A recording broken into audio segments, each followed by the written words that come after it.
शिशुपाल अनेक राजाओं के साथ आया। शिशुपाल ने जब सुना कि द्वारका से कृष्ण आए हैं, वह बहुत घबराया। अतिकामी व्यक्ति डरपोक होता है, जो निष्काम है वह निर्भय होता है। शिशुपाल अति डरपोक है, मूर्ख था, रोने लगा।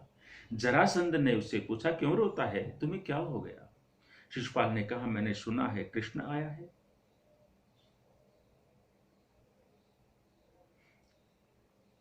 मैंने सुना है वह छोटा था तभी भी चोरियां करता था। हो सकता है आज मेरी रुक्मिणी की चोरी करके ले जाए। ऐसा करके रो रहा है। राम, मेरी पत्नी को ले जाएगा, मैं तो मर ही जाऊंगा। रोने लगा है। जरासंध उसको समझाता है, क्यों रोते हो? हम बड़े बड़े राजा तेरे साथ खड़े हैं। हम क्या यहां केवल खाना खाने के लिए आए हैं? अरे तेरा अपमान ही हमारा अपमान होगा, हम सब लड़ेंगे, राजकन्या तुम्हें ही मिलेगी। ऐसा जरासंध ने समझाया है। रुक्मिणी जी का बड़ा भाई रुक्मी, वह भी वहां आया है। वह भी शिशुपाल को समझाता है, घबराओ मत, मेरी व्यवस्था ऐसी है कि कोई चिड़िया भी पर नहीं मार सकती। कृष्ण तो बहुत दूर की बात है। युद्ध करेंगे हम यदि ऐसा हुआ तो। सभी समझाते हैं। शिशुपाल को थोड़ा ठीक लगता है। अब शिशुपाल को कृष्ण का नाम सुनते ही याद आता है कि मैंने गणपति जी की पूजा अर्चना ठीक से नहीं करी, इसलिए यह कृष्ण यहां आ गया। ऐसा सोच रहा है। सखियां रुक्मिणी जी को मांगलिक स्नान कराती है। स्नान श्रृंगार आदि होने के उपरांत तुलसी जी की पूजा करती है, प्रदक्षिणा करती है। जो स्त्री नियम से तुलसी की पूजा करे, प्रदक्षिणा करे, पार्वती माता की पूजा करे, उसके पति का आयुष्य और क्षेम बढ़ता है। उसको अखंड सौभाग्य और सत्पुत्रों की प्राप्ति होती है। रुक्मिणी जी माता पिता का वंदन करती है।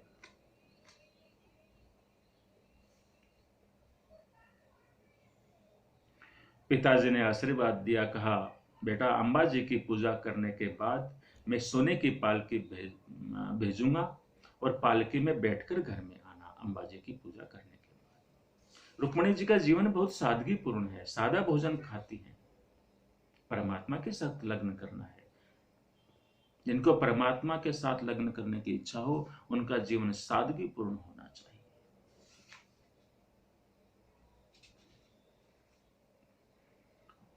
भागवत में ऐसा लिखा है कि रुक्मिणी जी जब अंबा जी की पूजा करने के लिए जाती हैं, उस समय वाहन का उपयोग नहीं करती, पांव से चलती हुई जाती है।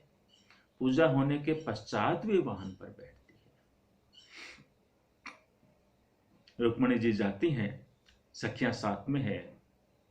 बहुत से लोग, राजा लोग रुक्मिणी जी की सुंदरता को देखकर प्रशंसा करते हैं। अति सुंदर राजकन्या है, ऐसी तो जगत में नहीं है। बहुत से तो बिना निमंत्रण के ही आ गए, पता नहीं हमारे भाग्य का उदय हो जाए। देखने के लिए आए हैं सभी। बड़े बड़े 12 पहलवान घेरा बनाकर खड़े, दोनों ओर सिपाही खड़े हैं।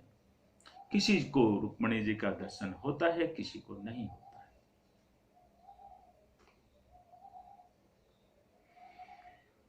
राजाओं ने विचार किया, ऊपर पहाड़ पर मंदिर है, जब नीचे वापस उतरेंगे तब मुख हमारी तरफ होगा, मुख, तब दर्शन होगा, तब दर्शन करेंगे। रुक्मिणी जी मंदिर में प्रवेश करती हैं। भागवत में लिखा है, गणपति महाराज की पूजा करी। बड़ा वह होता है जो सबको मान देता है। रुक्मिणी जी तो साक्षात महालक्ष्मी है।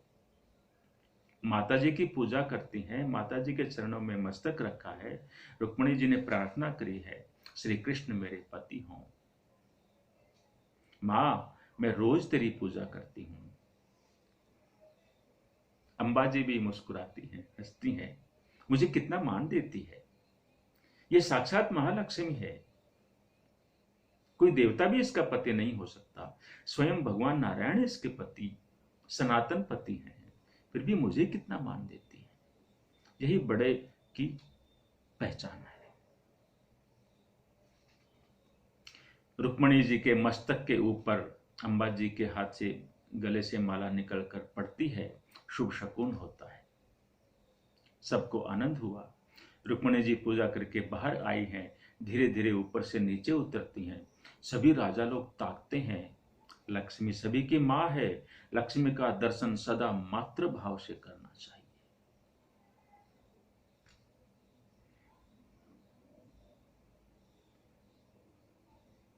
सभी राजा लोग काम भाव से देखते हैं। रुक्मणी जी समझ जाती है। रुक्मणी जी ने आंख से तेज प्रकट किया।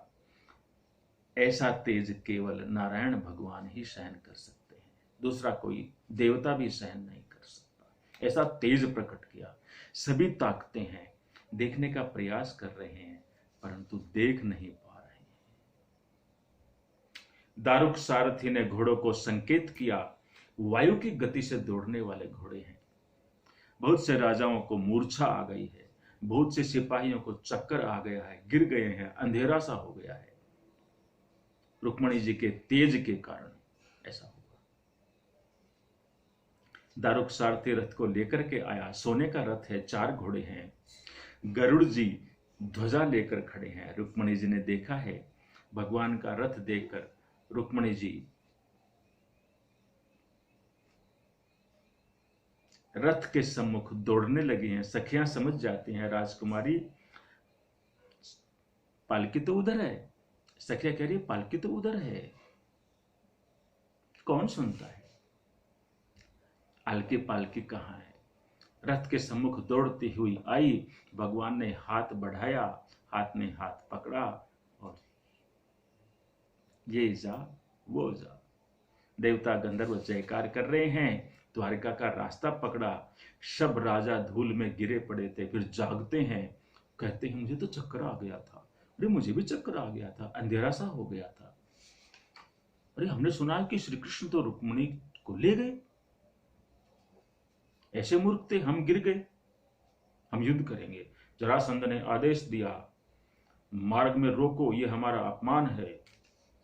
इसका विवाह शिशुपाल के साथ ही होना चाहिए। युद्ध करने के लिए सब तैयार हुए हैं। द्वारिका में बलराम जी को समाचार मिला।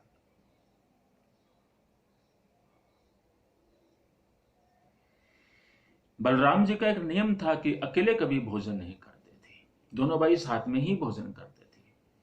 बलराम जी कृष्ण की परीक्षा करते हैं। अभी कन्हैया कहां गए हैं? अरे कहां गए हैं कन्हैया? फिर बलराम जी को समाचार मिला कि कोई ब्राह्मण आया था पत्रिका लेकर, और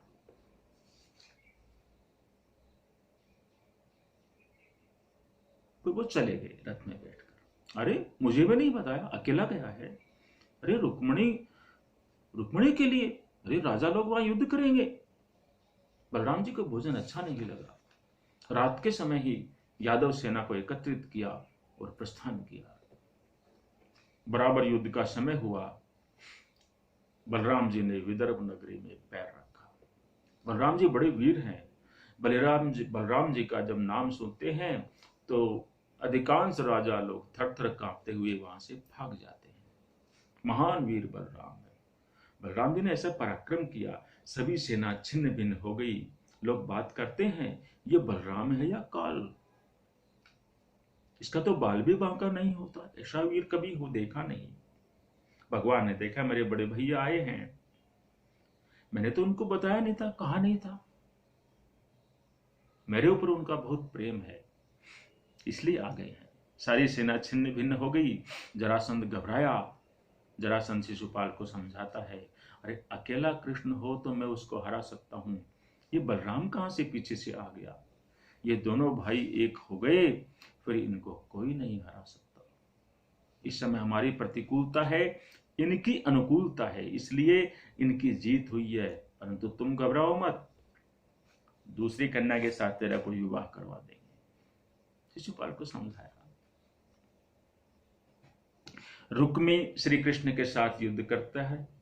भगवान ने उसको पकड़ लिया, खंबे के साथ बांध दिया। बलराम जी बड़े व्यवहार कुशल भी हैं।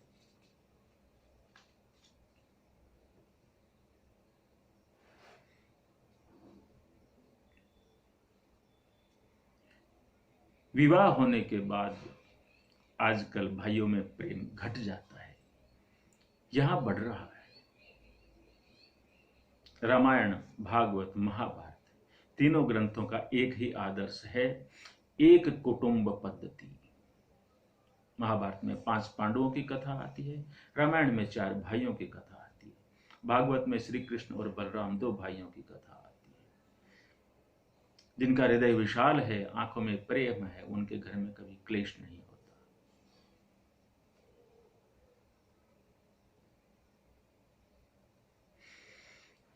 बलराम जी कृष्ण को समझाते हैं, इतना साला है, साले के साथ भी कोई ऐसा व्यवहार करता है, बांध कर रखता है, इसको छोड़ दो। छोड़ देते हैं।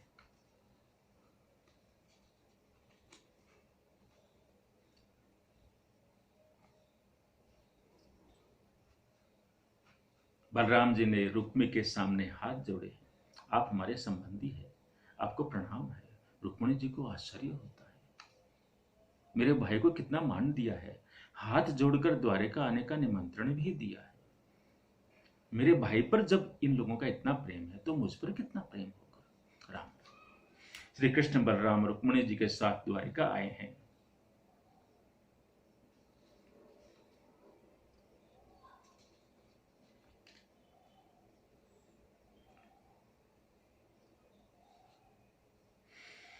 अब श्री कृष्ण उद्धव जी को नंद बाबा और यशोदा मैया के पास गोकुल भेजते हैं।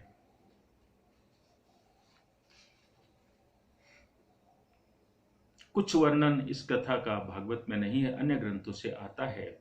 भगवान ने उद्धव जी से कहा, उद्धव, मेरी मां यशोदा मुझे बहुत याद आती है,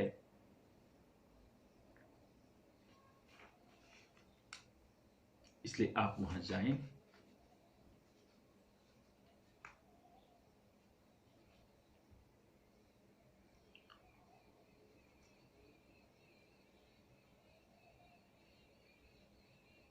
और हमारे समाचार सब सुनाएं कि हम सब कुशल मंगल हैं और ऐसा ऐसा ये विवाह मंगल कार्य हुआ है।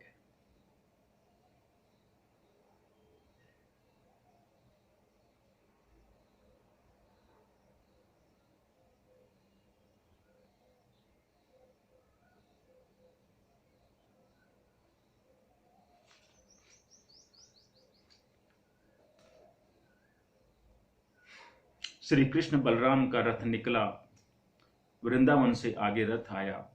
ब्रजवासियों का ऐसा नियम था कि जिस मार्ग से श्री कृष्ण का रथ गया है उस मार्ग में बैठे रहते हैं, लाला की प्रतीक्षा करते हैं, कन्हैया आने वाला है, कन्हैया आने वाला है।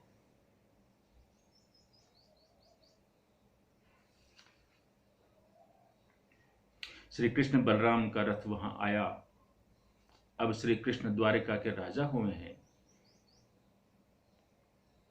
आज राजा का श्रृंगार है, पहचान नहीं सके, रथ से नीचे उतरे, कोई बड़ा राजा आया है। गोकुल में कोई बड़ा राजा क्यों आएगा? ब्रजवासियों ने पूछा, आप कौन हैं? श्री कृष्ण विचार करते हैं, ये मुझे पहचान नहीं रहे हैं। श्री कृष्ण ने कहा, अपना परिचय दिया।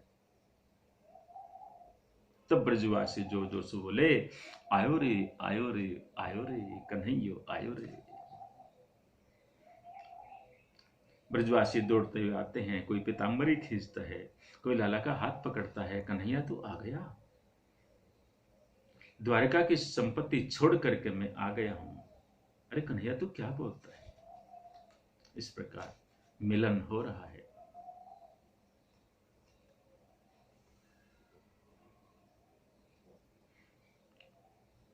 भगवान ब्रजवासियों को भूले नहीं है। माता यशोदा नंद जी को, गोपियों को, ग्वाल बालों को, सबको द्वारिका ले गए हैं और वहां रुक्मिणी जी के साथ उनका विवाह हुआ है। नारद जी ने मुहूर्त दिया था, माघ मास शुक्ल पक्ष पंचमी तिथि।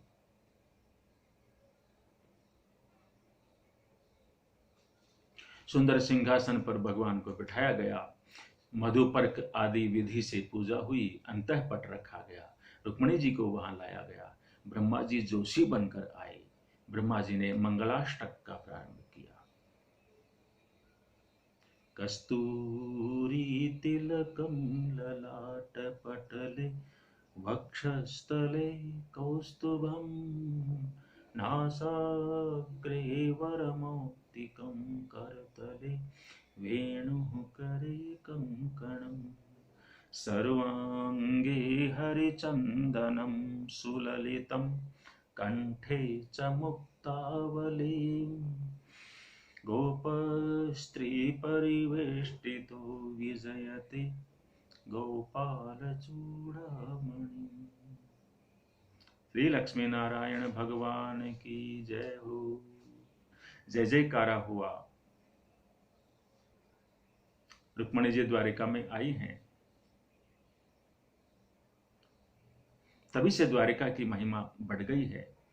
साक्षात महालक्ष्मी द्वारिका में आई है। सुवर्ण सिंहासन पर रुक्मिणी जी के साथ श्री कृष्ण विराजमान है। रुक्मिणी द्वारिका नाथ का दर्शन करते हैं, आनंद होता है। यादवों को ज्ञान हुआ कि रुक्मिणी जी तो साक्षात लक्ष्मी है, महालक्ष्मी है। सभी रुक्मिणी और श्री कृष्ण का दर्शन करते हैं, वंदन करते हैं। श्रीमन नारायण नारायण नारायण, भजमन नारायण नारायण।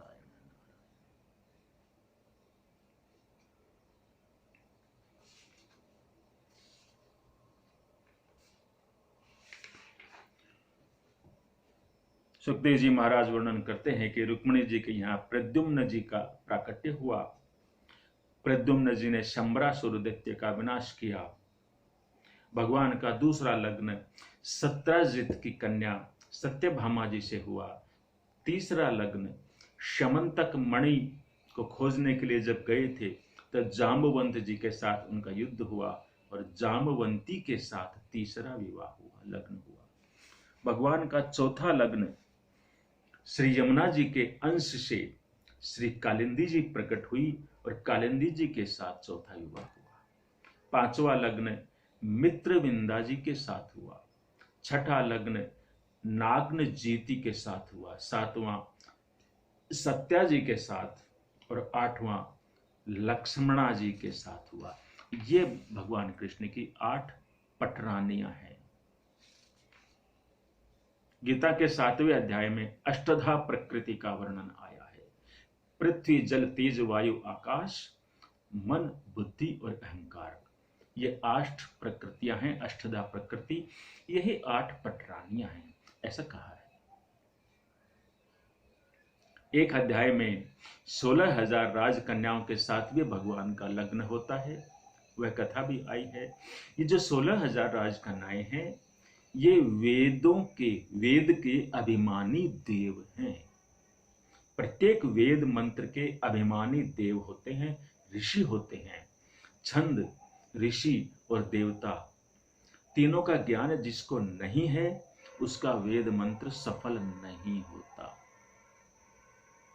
बहुत से लोग वेद मंत्र बोलते हैं, उनसे पूछो कि इस मंत्र के ऋषि कौन है, किसने इस मंत्र को सिद्ध किया, पता नहीं। इस मंत्र के देव कौन है, पता नहीं। अरे देव, ऋषि और छंद, इन तीनों का जिसको ज्ञान है, उसी का वेद मंत्र उच्चारण सफल होता है।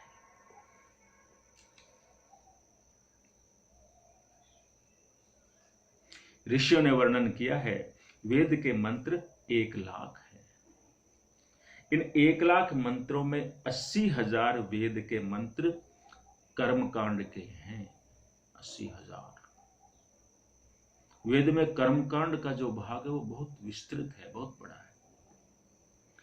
4,000 में मंत्र केवल ज्ञान कांड के हैं। कितने हुए? 84,000। और शेष 16,000 मंत्र भक्ति यानी उपासना कांड के हैं। वेदों में कर्म, भक्ति और ज्ञान तीनों का वर्णन किया गया है। जीवन में तीनों की आवश्यकता है। ये जो भक्ति और उपासना कांड के जो 16,000 मंत्र हैं, यही 16,000 भगवान की रानियां हैं।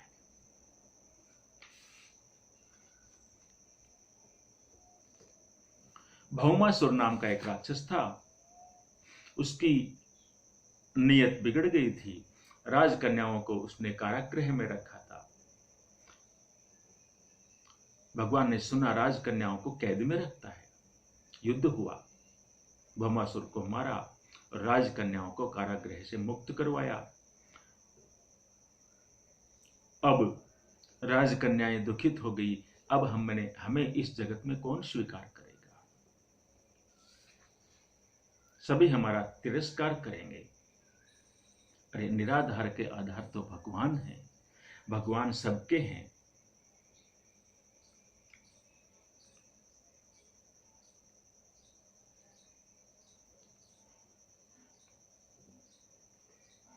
भगवान को भी थोड़ी शंका हुई कि यदि मैं 16,000 कन्याओं के साथ विवाह करूंगा तो लोग मेरी भी निंदा करेंगे। फिर भगवान ने विचार किया कि जगत के लोग क्या बोलते हैं वह सुनना ही नहीं है।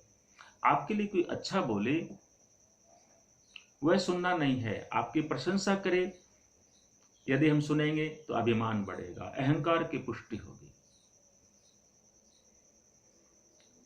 भगवान राम को ऐसी इच्छा हुई कि अयोध्या की प्रजा मेरे लिए क्या बोलती है। रामचंद्र जी ने सुना सीता जी के लोग निंदा करते हैं। राम जानते थे कि सीता जी पवित्र है, महान पतिव्रता है।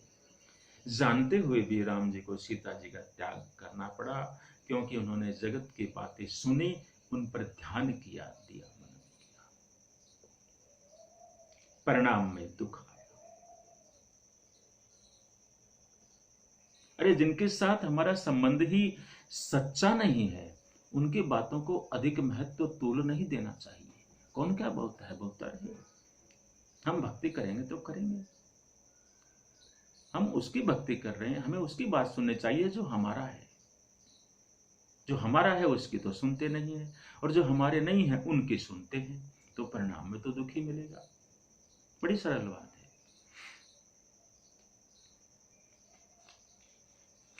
एक बार एक बाप और बेटे को कहीं बाहर जाना था गांव से। घर में एक घोड़ा था। बाप घोड़े के ऊपर बैठा था, पुत्र चलता है। अरे बाप घोड़े के ऊपर बैठा है, पुत्र चलता है, बेशर्म कहीं का। यह बाप है कि शत्रु है?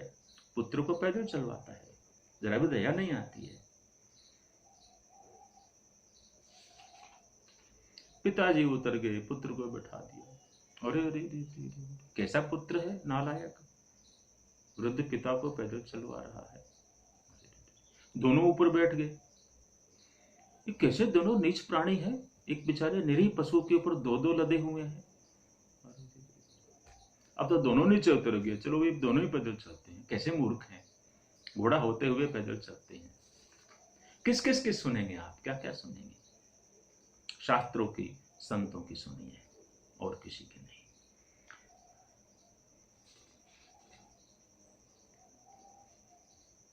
भगवान कृष्ण महायोगी है। 16,000 राजमहल प्रकट किए, 16,000 मंडप प्रकट किए, और भगवान 16,000 रूप भी धारण किए। इसमें क्या आश्चर्य है? यादवों के कुलगुरु गर्गाचार्य जी हैं, पुरोहित के बिना लग्न नहीं होता। भारत में जो लग्न विवाह होते हैं वे धर्म की स्थापना के लिए होते हैं। देव, ब्राह्मण और अग्नि, इन तीनों की साक्षी में लग्न होता है। लग्न का भंग नहीं हो सकता। गृहस्थ धर्म को श्री कृष्ण ने समझाया है।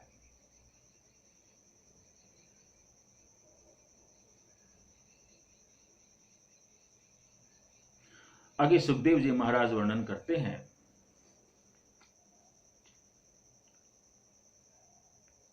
कि प्रधान पुत्र भगवान के प्रद्युम्न जी के पुत्र हुए अनिरुद्ध जी। अनिरुद्ध जी का लग्न बाणासुर की कन्या उषा के साथ हुआ। कैसे? भयंकर युद्ध हुआ। बाणासुर शिव भक्त हैं, इसलिए भगवान उसको मारते नहीं हैं। जो प्रेम से भगवान शंकर की पूजा करता है वह भगवान कृष्ण को अतिशय प्रिय होता है। जो कृष्ण की सेवा करता है वह भगवान शंकर को अतिशय प्रिय होता है।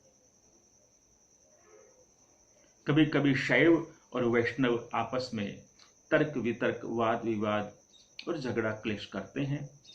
झगड़ा करने के लिए, राग द्वेष बढ़ाने के लिए, कलह क्लेश बढ़ाने के लिए भक्ति नहीं होती है, यह ध्यान रखें। भक्ति राग द्वेष के विनाश के लिए है, बिगड़े हुए मन को सुधारने के लिए है।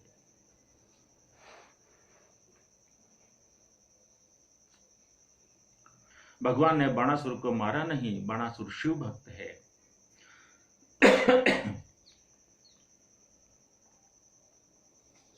श्री कृष्ण ने सुदर्शन चक्र से बाणासुर के 996 हाथ काट डाले।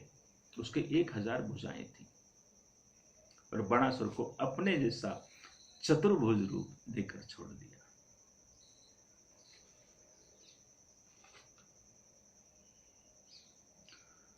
भगवान का सुदर्शन चक्र काल चक्र है, उससे कोई बच नहीं सकता। बाणासुर बचा है। बाणासुर शिव भक्त है। एक अध्याय में नृग राजा की भी कथा आती है। ब्राह्मण का धन घर में रखने से नृग राजा की दुर्गति हुई थी। देवता का धन, देश का धन, ब्राह्मण का धन, समाज का धन बहुत विवेक से अपने पास रखना चाहिए। अपने सुख के लिए उनका उपयोग दुरुपयोग नहीं होना चाहिए, उसकी दुर्गति होती है। नृग राजा का भगवान ने उद्धार किया। बलराम जी एक बार गोकुल में गए हैं, द्विविध राक्षस ब्रजवासियों को त्रास देता था, उसका उद्धार किया। करुष देश का राजा पौंड्रक और काशी राज द्वारिका में युद्ध करने के लिए आए हैं, उनका उद्धार किया। नारद जी के परिहास की कथा भी एक आती है। नारद जी के मन में आया कि 2-4 स्त्रियों का जो पति होता है उसकी कितनी बड़ी दुर्गति होती है। यहां तो 16,108 है। भगवान 16,000 रानियों के पति हैं, सभी को कैसे प्रसन्न रख पाते होंगे? इनसे बात कब करते होंगे? थोड़ा देखना चाहिए। नारद जी द्वारिका में आए हैं, रुक्मिणी जी के महल में गए, भगवान ने स्वागत किया, भोजन कराया। नारद जी से पूछा, आइए बताइए कैसे आगमन हुआ? नारद जी ने कहा, ऐसा कोई खास काम नहीं है, मैं तो दर्शन करने के लिए आ गया। भगवान तो अंतर्यामी है, सब जानते हैं। नारद जी की आंखें और मन आज चंचल हैं, इधर उधर ताक रहे हैं।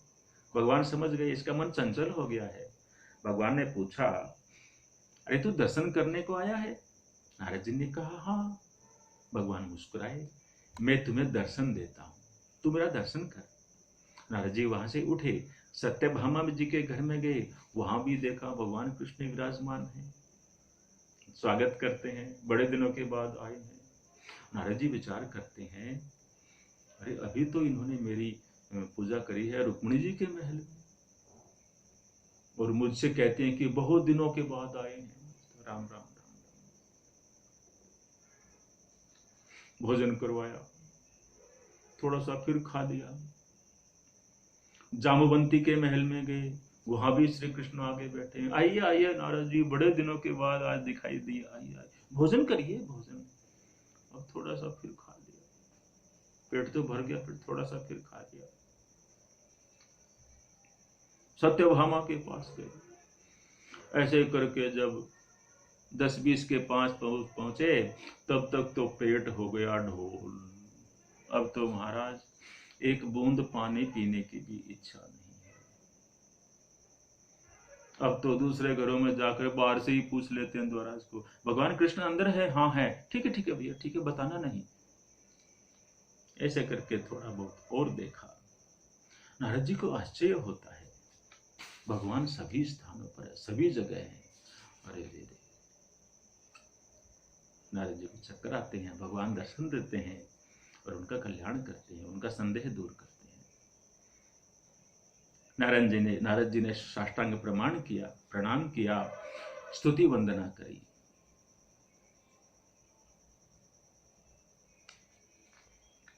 भागवत जी में आगे भगवान कृष्ण की दिनचर्या का वर्णन किया है।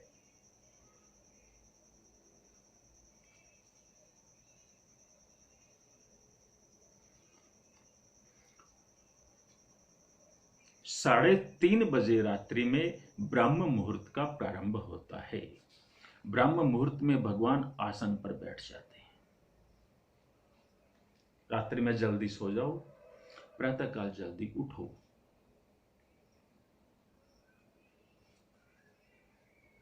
रात्रि में 10 बजे के बाद में राक्षस लोगों का जागरण होता है, ऐसा भागवत जी कहती है।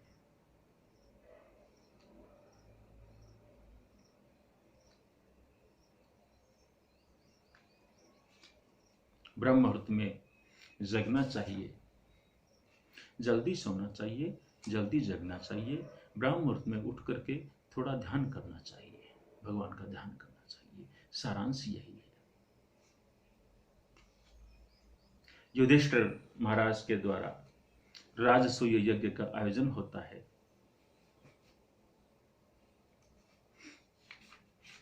एक बार श्री कृष्ण सभा में विराजमान थे। एक सेवक आया, उसने कहा, जरासंध राजाओं को बहुत दुख देता है, जरासंध का आप उद्धार कीजिए। नारद जी भी उस समय वहां आते हैं। नारद जी ने कहा, धर्मराज युधिष्ठिर को राजसूय यज्ञ करने की इच्छा है, आप राजसूय यज्ञ में पधारिए। श्री कृष्ण राजसूय यज्ञ में गए हैं। भगवान एक ही लीला में अनेक कार्य करते हैं। राजसूय यज्ञ कौन कर सकता है? जो पृथ्वी के सब राजाओं को युद्ध में हरा दे, या राजा बिना युद्ध किए उसकी पराधीनता स्वीकार कर ले, उसके अधीन हो जाए।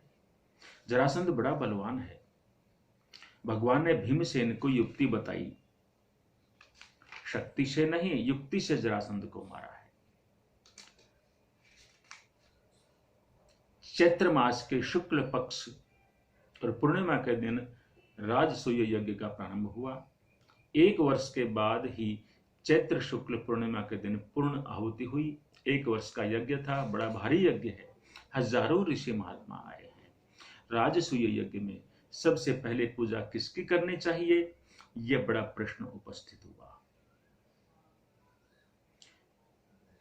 सभी ने धर्मराज को आज्ञा दी। द्वारिका नाथ श्री कृष्ण जब विराजमान है, तब प्रथम पूजा इनकी ही होनी चाहिए।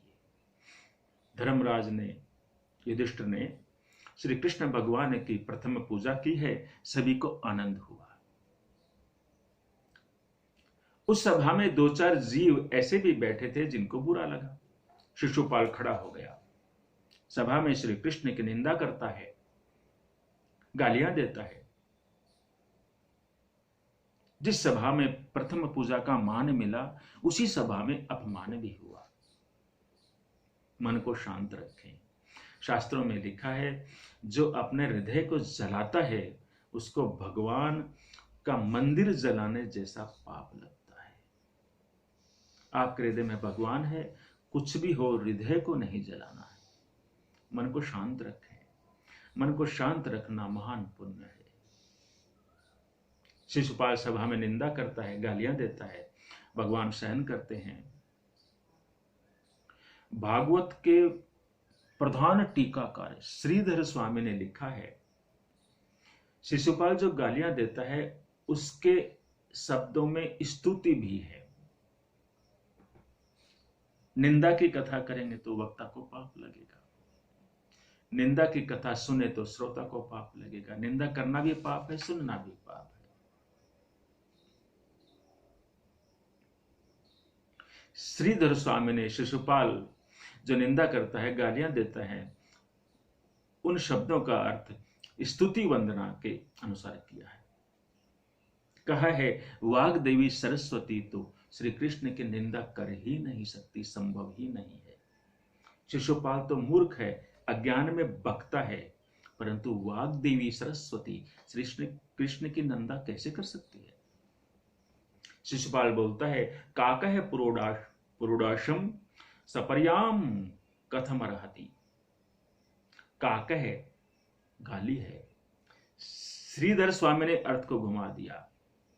कम च अकम च इति काके, कम च सुखम अकम च दुखम काके न विद्यते यस्मिन इति काक है। आनंद स्वरूप है सर्पयाम नारहति सर्वस्वम अर्हति इति भाव है। श्री कृष्ण की स्तुति है। कह शब्द का अर्थ होता है सुख, और अकह शब्द का अर्थ होता है दुख। जहां सुख नहीं है, जहां दुख नहीं है, वहां आनंद है। जहां सुख भी नहीं है, दुख भी नहीं है, वहां क्या है? आनंद है। आनंद ही श्री कृष्ण है। इस प्रकार काकह का अर्थ हुआ आनंद।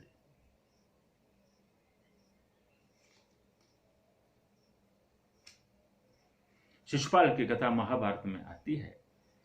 शिशुपाल गालियां देता है, कृष्ण भगवान सुनते हैं, बोलते नहीं हैं। शिशुपाल का एक मित्र खड़ा हुआ, उसने कहा कि शिशुपाल की जीत हो गई है, कृष्ण की हार हो गई है, अब कृष्ण क्या बोलेंगे? भगवान ने उत्तर नहीं दिया, मौन है। उस समय भगवान के साथ में सात्यकी थे। सात्यकी ने बहुत सुंदर उत्तर दिया। सात्यकी ने कहा, आप थोड़ा विचार करें, दर्शन करें, मेरे श्री कृष्ण का आप दर्शन करें, कैसे प्रसन्न हैं, शांत हैं।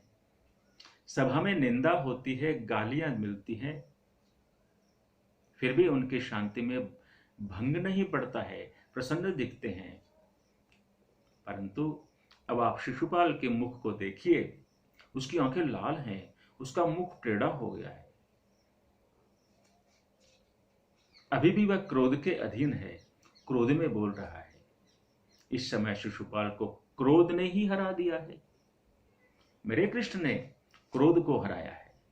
शिशुपाल को क्रोध हराता है, और शिशुपाल को हराने वाले क्रोध को श्री कृष्ण हरा रहे हैं। अब आप बताइए, बड़ा कौन हुआ? रासलीला श्री कृष्ण की काम विजय की कथा है। शिशुपाल का वध जो कथा है, वह श्री कृष्ण की क्रोध विजय की कथा है।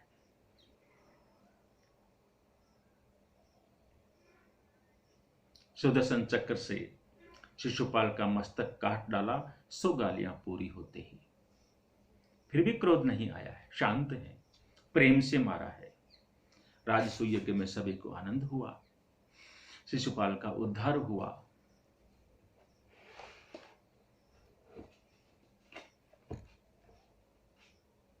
दुर्योधन बड़ा घमंडी है। महाभारत की कथा की पृष्ठभूमि क्या बनी? महाभारत का युद्ध क्यों हुआ? भूमिका क्या थी? दुर्योधन बड़ा घमंडी है, अकड़ में चलता है, गिर गया है, पतन हो गया है। जो धरती में दृष्टि करके चलता है वह कभी गिरता नहीं है। दुर्योधन अभिमानी है। महल में जब मिलन आ रहा था तब गिर गया। भीम हंसने लगे। भीमसेन ने कहा, अंधे का बेटा भी अंधा ही होता है। कर्कशवाणी से महाभारत के युद्ध की भूमिका पड़ती है, नींव पड़ती है। आपके घर में कभी महाभारत न हो, इसलिए मधुर बोले। दुर्योधन को बड़ा बुरा लगा, मेरा अपमान कर दिया, मेरे पिता को अंधा कहा। भगवान भी राजसूय यज्ञ में आए हैं। उसी समय द्वारिका में शाल्व नाम का राजा युद्ध करने के लिए गया। द्वारिका में प्रद्युम्न लाल जी के साथ उनका युद्ध हुआ। भगवान ने सुना तो भगवान द्वारिका गए। शाल्व, विदुरथ, दंतवक्त्र आदि अनेक राजाओं का विनाश किया, दुष्ट राजाओं का। दुर्योधन ने कपट करके धर्मराज को जुए का आमंत्रण दिया। क्षत्रिय का धर्म है कि कोई युद्ध का आमंत्रण दे तो युद्ध करना चाहिए, कोई जुए का निमंत्रण दे तो क्षत्रिय ना नहीं बोले, ऐसी परंपरा थी। धर्मराज धर्मनिष्ठ है, धर्म समझकर जुआ खेलने के लिए गए हैं। कपट से दुर्योधन खेलता है। धर्मराज सत्यवादी है, पांडवों की हार हुई, पांडव वन में चले गए। पांडवों ने निश्चय किया, वासना का विनाश करने के लिए भगवान ने वन में भेजा है हमें, इसलिए वहां वे अपना संयमित जीवन बिताते हैं।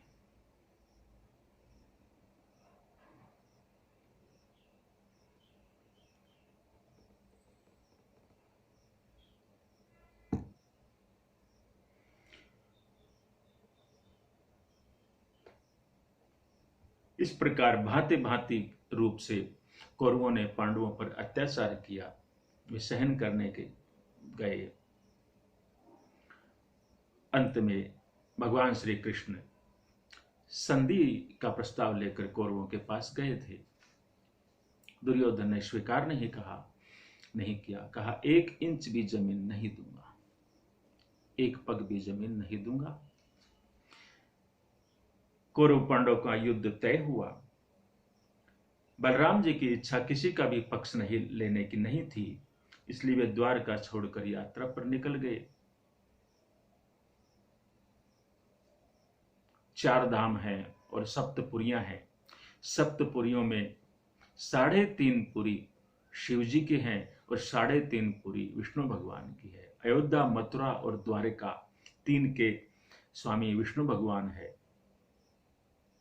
काशी, अवंतिका और मायापुरी, हरिद्वार, इन तीनों के मालिक शिव है। 7वीं पुरी है कांची। कांची में 2 भेद है, शिव कांची और विष्णु कांची। बलराम जी विधि पूर्वक यात्रा करते हैं। नैमिषारण्य में ऋषियों के साथ सत्संग किया है। आगे सुदामा मिलन की कथा आती है। राजा परीक्षित ने सुखदेव जी महाराज से प्रश्न किया, श्री कृष्ण भगवान की कोई मधुर कथा सुनने की इच्छा है। श्री कृष्ण कथा में मुझे तृप्ति नहीं हो रही है, कोई मधुर लीला का वर्णन करिए। महाराज सुखदेव जी प्रसन्न हुए। श्री कृष्ण भगवान का हृदय में दर्शन करते हैं, आत्मस्वरूप में नारायण का दर्शन करते हैं। प्रेम में हृदय पिघला है। भगवान श्री कृष्ण अति उदार हैं। श्री कृष्ण के साथ जो प्रेम करता है उसको श्री कृष्ण ही बना देते हैं।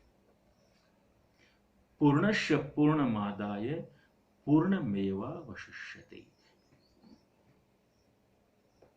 जीव अपूर्ण है, श्री कृष्ण परिपूर्ण है।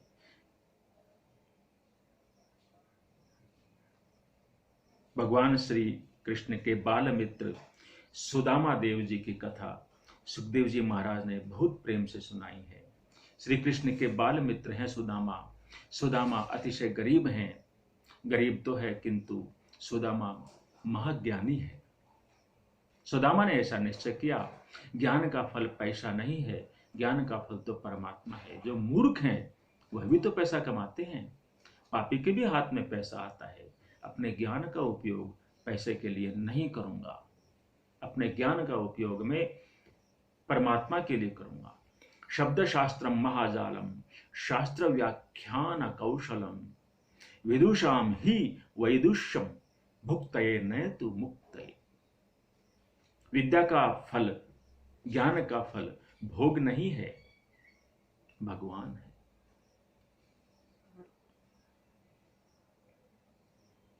सुदामा देव ने अयाचित व्रत लिया है, कभी भिक्षा नहीं मांगूंगा।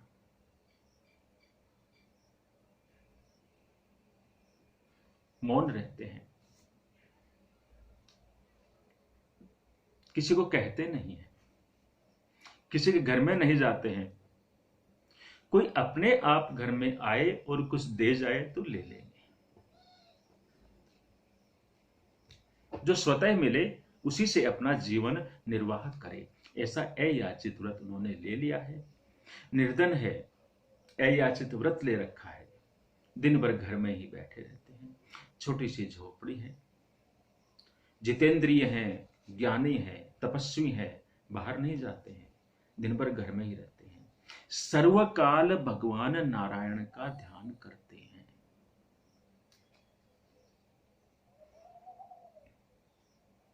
जो 24 घंटे भगवान के चरणों को पकड़कर रहता है, छोड़ता ही नहीं, वह लक्ष्मी जी को अच्छा नहीं लगता।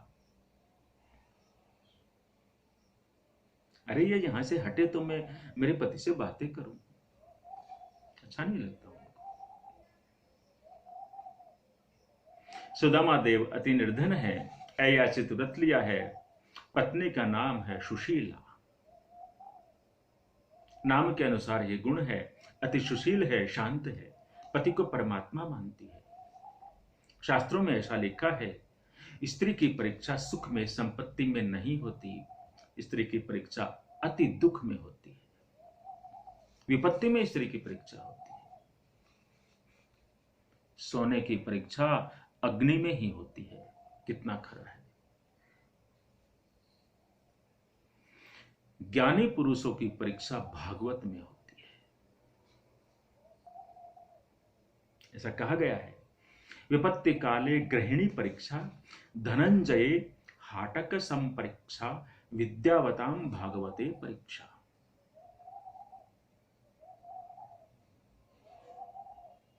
पति पत्नी के जीवन में संतोष है, प्रेम है, पानी पीकर भी जीवन का निर्वाह कर रहे हैं। सुदामा घर के बाहर जाते नहीं हैं। पत्नी को कहते हैं, मैं कथा करता हूं, तुम्हारी इच्छा हो, तुम्हें फुर्सत हो तो कथा सुन लेना। सालिग्राम भगवान की पूजा करते हैं, जल से स्नान कराते हैं, तुलसी पत्र अर्पण करते हैं, भगवान मेरी कथा सुन रहे हैं, ऐसा भाव रखते हैं। यह भाव वक्ता का होना चाहिए। कोई सुने न सुने, भगवान तो मेरी कथा सुन रहे हैं, पर्याप्त है, कोई सुने न सुने। पति पत्नी के जीवन में शांति है।